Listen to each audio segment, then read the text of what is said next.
Les Tréteaux de France ont choisi de mettre en chantier la leçon de Ionesco.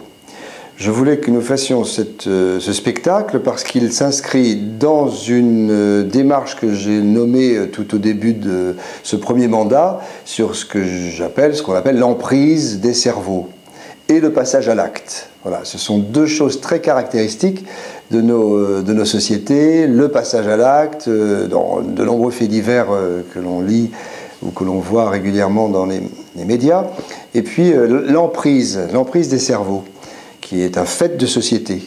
Nous avons commencé déjà une relation avec le TNP sur Ruy Blas, où on peut dire que Salluste manipule ce jeune homme, Ruy Blas, pour le faire monter au sommet du pouvoir, pour qu'ensuite il en soit l'outil de la vengeance de Salluste. Et puis ensuite j'ai monté Mademoiselle Julie. Christian Scarretti, de son côté, a aussi monté Mademoiselle Julie. Et ensuite, l'école des femmes. Alors, je crois que Ionesco, le professeur de la leçon, c'est un peu la suite d'Arnolphe, en fait. C'est une continuité de cette pensée, du rapport intergénérationnel, d'un homme, d'une femme, d'une sorte de tuteur dans la leçon face à sa pupille, qu'il manipule dans la leçon. Le professeur va jusqu'au bout de la manipulation, donc au bout de l'emprise, jusqu'au passage à l'acte, et il la tue pour finir. Donc c'était une courbe de choix de spectacle et de rapport au public.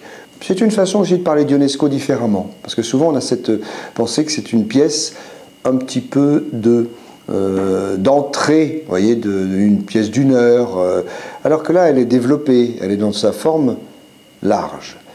La leçon de Ionesco, c'est un spectacle à 3 personnages, bien sûr, la bonne, le professeur, l'élève.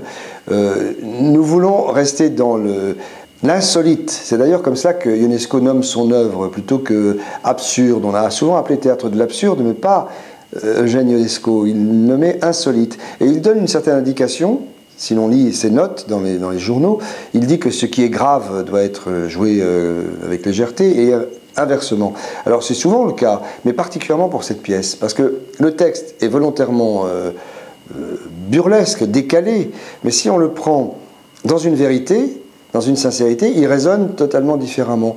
Il y a des dissensions, si vous voulez. Si l'on joue très très rapide, une, il y a un moment où on parle d'une situation où il y a une oreille en moins et une, deux. Alors on a l'effet comique du langage, mais si on le tord un tout petit peu, que l'on détend le ressort, il est beaucoup plus performant. Et là, on entre dans cette vrille de l'emprise du cerveau du professeur sur l'élève. Il vient de mettre en œuvre Ionesco et la leçon d'une manière totalement différente. Je pense qu'on ne le verra plus de la même manière que dans cette piécette un peu courte d'avant-spectacle pratiquement.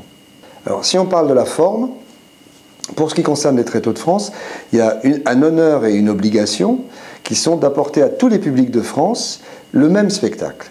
Que l'on soit dans une salle ou qu'on soit dans un gymnase, dans une salle des fêtes, dans un lieu non équipé, absolument aucunement équipé, sinon une source d'électricité, eh bien chaque spectateur de France voit le même spectacle.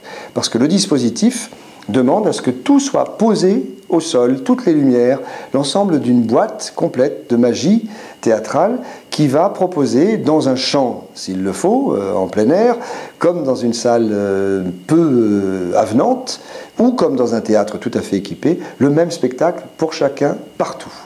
Je crois que nous avons là un beau spectacle qui a une forme élargie, qui n'est pas une petite forme d'une heure, ce à quoi on pourrait s'attendre lorsqu'on pense à l'œuvre La leçon d'Ionesco, mais il y a un véritable spectacle qui va permettre à chaque fois de créer un débat, si on le souhaite, avec le public pour parler de l'éducation, de la scolarité, du monde dans lequel nous sommes, de l'emprise de nos cerveaux, en sachant cependant, pour les professeurs de l'éducation nationale, qu'il ne s'agit pas d'un professeur de l'éducation nationale, mais d'un professeur privé. Donc c'est un hurluberlu qui a son propre fonctionnement totalement décalé et parfois pervers.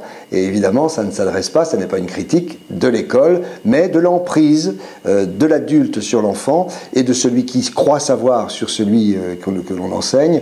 Et également, il y a un rapport de domination et de pouvoir. Elle reste, cette pièce, la pièce drôle, c'est une comédie, on y rit beaucoup, que Ionesco a écrite.